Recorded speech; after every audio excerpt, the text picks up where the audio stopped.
Good afternoon, everyone. Welcome back to another segment of Tech Talk with Aegis. Today, we will be discussing about the benefits of for government sectors to come on board to Aegis Cloud for cloud backup and disaster recovery services. With me here today is Mr. Jayson, the Cloud Sales Manager of Aegis Cloud, and also Mr. Hazman, the Cloud Consultant of Aegis Cloud. So without further ado, let us jump into the discussion about the topic today. So, first topic will be, Jayson, can you explain what does Aegis do? So Aegis is actually a cloud backup and disaster recovery service provider, whereby aside from providing backup and disaster recovery, we also provide a variety of cloud services such as cloud hosting and also cloud endpoint backup and cloud Office 365 backup. Okay, and Mr. Hazman, how long has Aegis been in the cloud backup and disaster recovery industry? Aegis have been in the cloud backup and disaster recovery since 2012. We have more than 10 years experience only focusing on doing cloud backup and cloud disaster recovery. We have portfolios of more than 100 customers nationwide, all subscribing to Aegis services. I see. So Aegis is a very niche, is targeting a very niche kind of business, only focusing on backup and DR. Backup and DR, yes. Okay, and this question is for Jayson. There are so many cloud backup and DR providers out there in the market. So what makes Aegis stand out as compared to the rest? Well, that is actually a very good question. There are various service providers in the market, but how do Aegis actually differentiate from them based on these three components? Number one, one-pad backup. Number two, disaster recovery as a service. And number three, managed services. So let's talk about one price, any technology, our one-pad solution. So what does one-pad does is actually, we will actually help customer to eliminate the different types of problems that they will be facing in future. If let's say they have a mixture of environments, or in future anything were to happen into the environment, Aegis will actually help them to back up regardless of what kind of technology at no additional cost to them. Second thing, disaster recovery as a service basically is actually a solution whereby we give customer unlimited disaster recovery resources. So providing them a solution whereby we can help them to eliminate all the problems in terms of additional costs incurred. So, and of course, Aegis managed services, this is actually the most important thing, whereby we help customers to manage on their backup and disaster recovery unlimited. Okay, so coming back to the Aegis one-pad, it also stands for one price, any technologies, yes, right? You're right? Does that mean that as a customer, I can choose any technologies for backup that I want?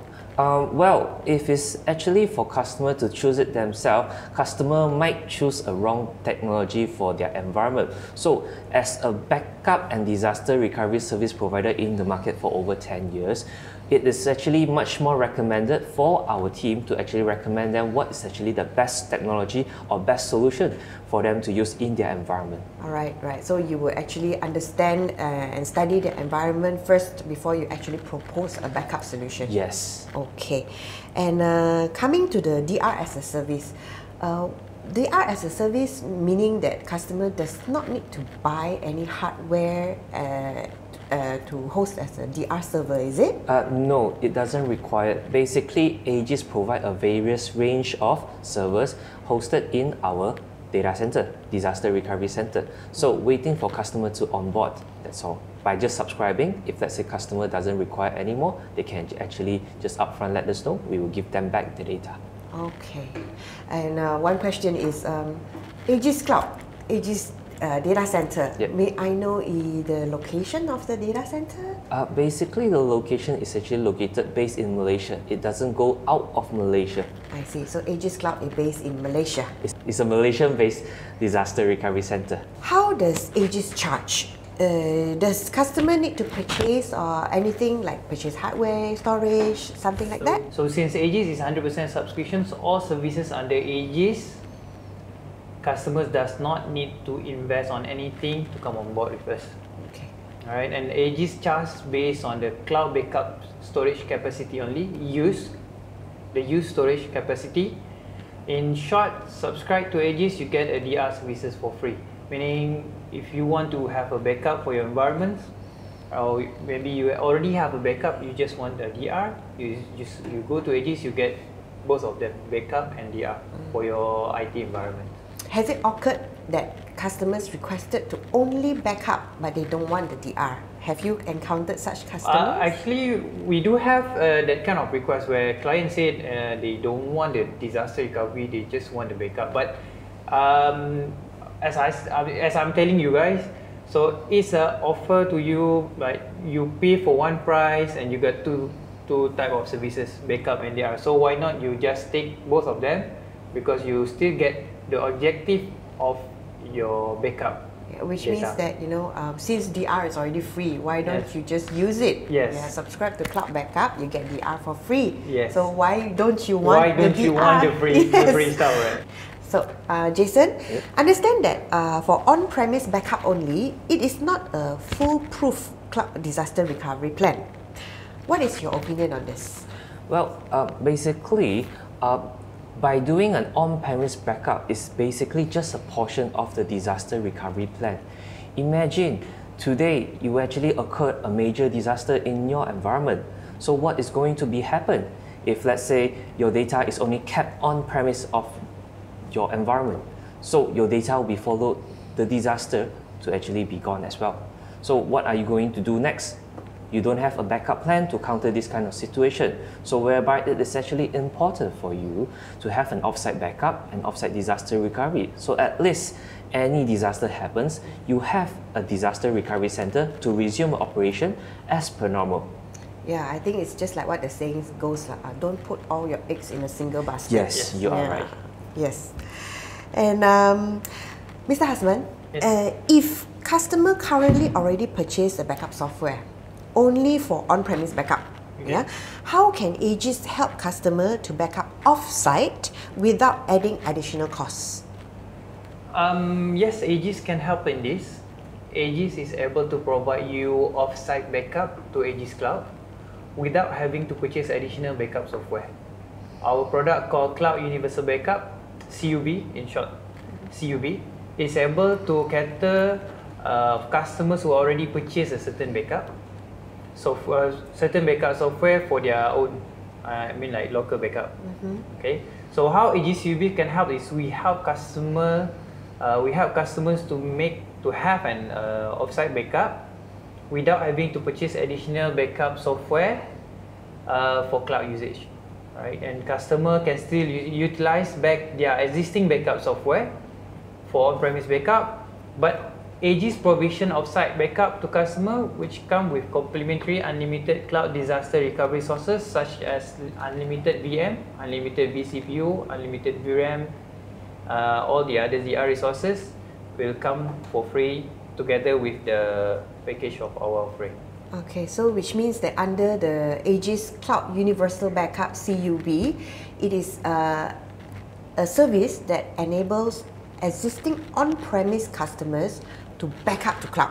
Yes. And the best part is they do not have to invest additional licenses. They do not have to pay the backup license to go cloud. The Cloud Universal Backup, the name of the product is Cloud Universal Backup. So if you are using your own premise backup software, and then you say you saw that kind of technology cannot cater 100% of your environment. You need additional.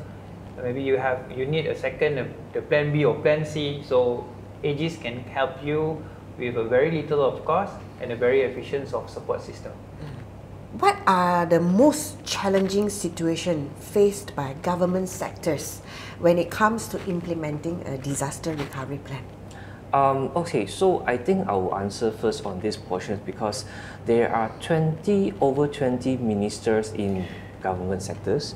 So under this 20 ministers, there are many more agencies actually under them. So there are too many agencies in the government sectors whereby every single one needed help, but they have too little resources for them to actually cover on their IT supports and IT disaster recovery services.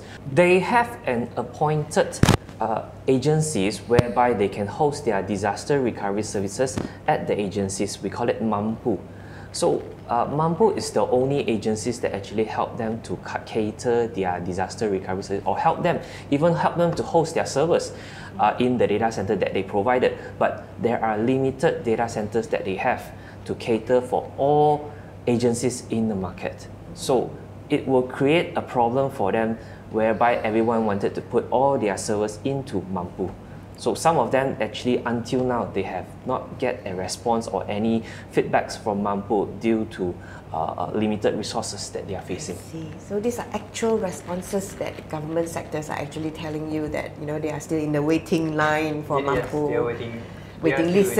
Waiting list. And it sometimes take about 6 months for them to get approval from Mampu. I see. And that is why I think the most challenging part is also, other than the resources itself, the budget from the government is also play a very important role for them to implement the disaster recovery plan. They have a compliance they have to follow, the SAGA compliance, right? So standard agency for standard accounting for government agency SAGA. So they have to follow the compliance, but they don't have the budget to actually follow the compliance. That is where Aegis, we can help you with very minimal cost to make sure that you have a disaster recovery plan certified by disaster recovery certified expert. Yeah, so this is where Aegis' best selling point is. This is our best we are selling here point. to help you to implement a cloud disaster recovery service, but with the most affordable costs. Yes. Okay, and understand that in some government sectors, there is a restriction to go to third-party data center besides Mampu data center. What is your opinion on that? Well, it depends on the level of data clearance for the agency. Some of them hold highly classified data. They backup the data in Mampu, okay. And some of them, they actually have a clearance to go directly from their pengarah, their directors, to go straight to third party, right? So this is that kind of responsibility that have to be taken to take account for planning a disaster recovery plan. So by referring to your questions, do government allow them to go to the third party? As far as I know, the government allow, but there are few, the few point that the cloud provider must match with the guideline from the government. The cloud service provider has to abide to certain rules. Certain rules, yes. Then only they can come on board lah. Yes. So, and of course, and the data center that they actually selected, it has to be a tempat larangan, which is all a restricted area under their sectors of under the Act of Sectors 5, Act 298. So how does the cloud service provider prove that the data center is actually in a tempat larangan? It is actually undergo a certain process whereby it has to be regulated by one of the agency, which is called as CGSO. CGSO. Yes. Okay. Chief Government Security Officer, CGSO. So, what does government sector need to do, or is there any prerequisite for them to perform before coming to Aegis data center? Yes, they have. Number one is they must have a server first. If you don't have a server or you don't have any data to backup, then you have to come for us. But more important is you must have the objective of having a disaster recovery plan, right? So if you don't have that kind of objective, that kind of urgency to protect your environment, that kind of needs that you are saying that, oh, we just a very small government agencies who don't need backup, then there is no need for you to come looking for us. But if you think that your data is very important, to have that data to make sure you are moving as a normal every day, so that is kind of prerequisite, or that is kind of things that you must have before you come to us. Yeah, which means that they must know the importance of their data, and they need to protect them. Yes. Even though they are from small agency, they must also have the mentality that data is very precious to the business. Yes. So they must have the need to back up. Yes, because if I may add a little bit, because if I'm not mistaken, Jayson, we have a few hacking hacking news, right? Yes. It actually happens to the customer themselves, whereby some emails actually leak out and actually sent to the customer agencies themselves. So without any awareness, because nowadays those ransomwares all are actually very smart, whereby they can actually impersonate to someone's whereby you know. So they will send you certain file to make you lose your conscious. So you actually accidentally click the file and actually created the ransomware come into your environments. Yeah. So that's where all the malware, have the opportunity to, infect the business. Yeah. Yes. Sometimes it even bypass your firewall. It even bypass your antivirus. Okay. Because you can't detect it. Okay. So which means recently some cases from the government agencies are facing about this ransomware and malware issue. Yeah. Yes. They do face this kind of issue. I see. Okay. And if government sectors are interested to host their DR at Aegis Cloud, but still worry about security, how do we address that? So first of all, how do Aegis actually help our customer to secure their data? By first of all our backups data is actually encrypted in their on-premise first before sending out to our data centers. Okay, so all the encryption key is actually kept safe by customers themselves. Aegis support will not carry a single password from a customer's end, because this actually will affect the PDPA Act. Okay, so we will not breach over it. So every time when our support require any assistance, we will actually require customer to key in the password themselves. And of course, our DR platform is actually not powered 24/7. It's on a standby mode, which means all the servers is actually pre-imaged set in the disaster recovery center. So whichever we require, we will actually power on within 15 minutes to 1 hour. Customer can resume their operation as per normal. So, and of course, and they have a dedicated VPN dedicated for the customers users to come in and board. So I think, and of course, on top of that, Mr. Hazman? I think the additional security that we have taken into our procedure is the data center itself. Our data center have met the international standard of data center to make sure if there is a disaster happen, there is a backup plan for that, and if there is maybe power outage, so we have a backup for that. So everything is redundant. Everything is redundant. Everything is comply to the ISO.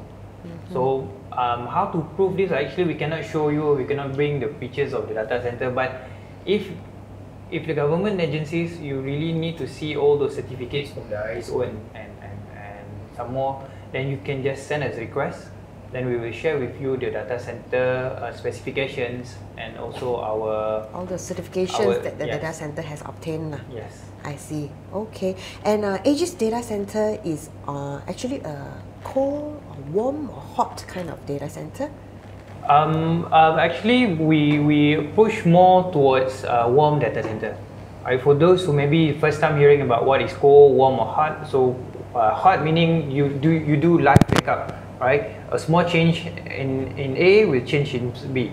So, but warm, small change in B, take a few hours or maybe 24 hours, then we go to the B, right? And cold meaning you have totally separate from the primary locations. So we approach more on warm because in term of cost. We can provide you with the hot backup, we can provide you with the hot replications, but it's gonna cost you a lot more money than you are supposed to have. Yeah.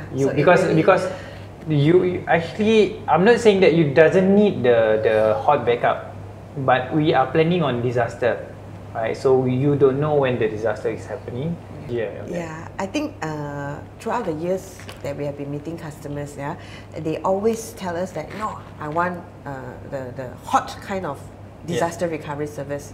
I need my data to be replicated at the soonest possible second.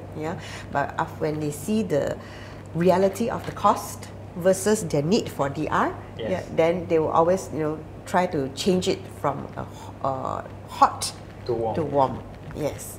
So coming back to warm, just now you were saying that they can transfer the backup as short as minutes.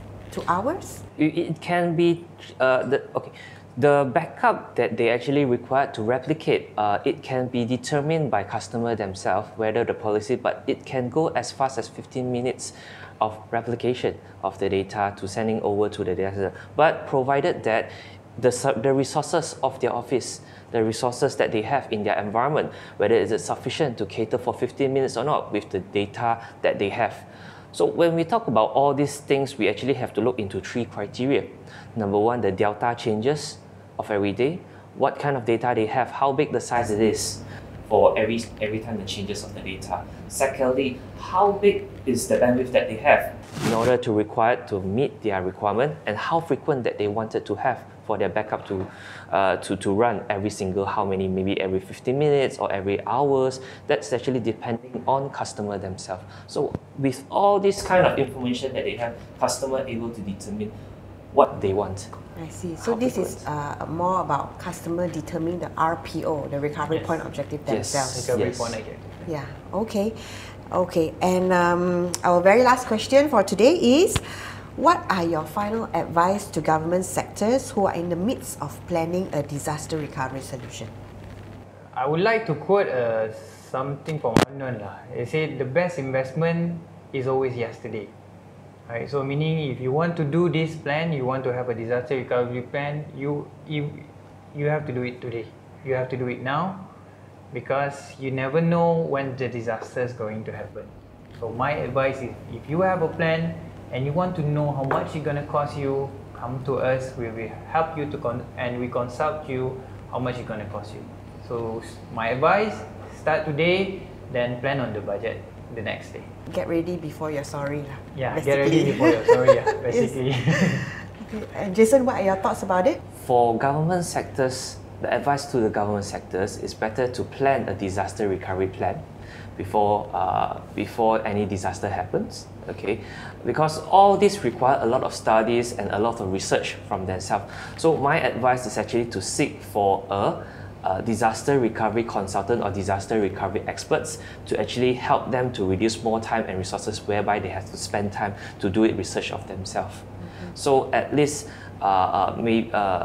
in future, anything happens, you actually have the knowledge of how it's going to do, or some advice has been taken by before. At least you can have a much more idea how disaster recovery works. And like what Hazman said just now, if you are interested to explore about cloud backup and disaster recovery, you can always write into Aegis or even give us a call. We can always give you further feedback, further advice, and all the necessary documents that you need. We can also furnish to you in order to come up with the most cost-effective and workable disaster recovery solution. So we have reached the end of our segment today. I hope you have learned about Aegis Cloud and also what we can do in order to help in save cost and also implement the most workable disaster recovery solution. Thank you, Jayson. Thank you, Hazman, for your time. Thank you very much. Stay tuned to our next segment of Tech Talk with Aegis. Don't forget to like this video and also follow our social media, which is on Facebook, LinkedIn, and YouTube. See you guys. Thank you. Thank you. Bye.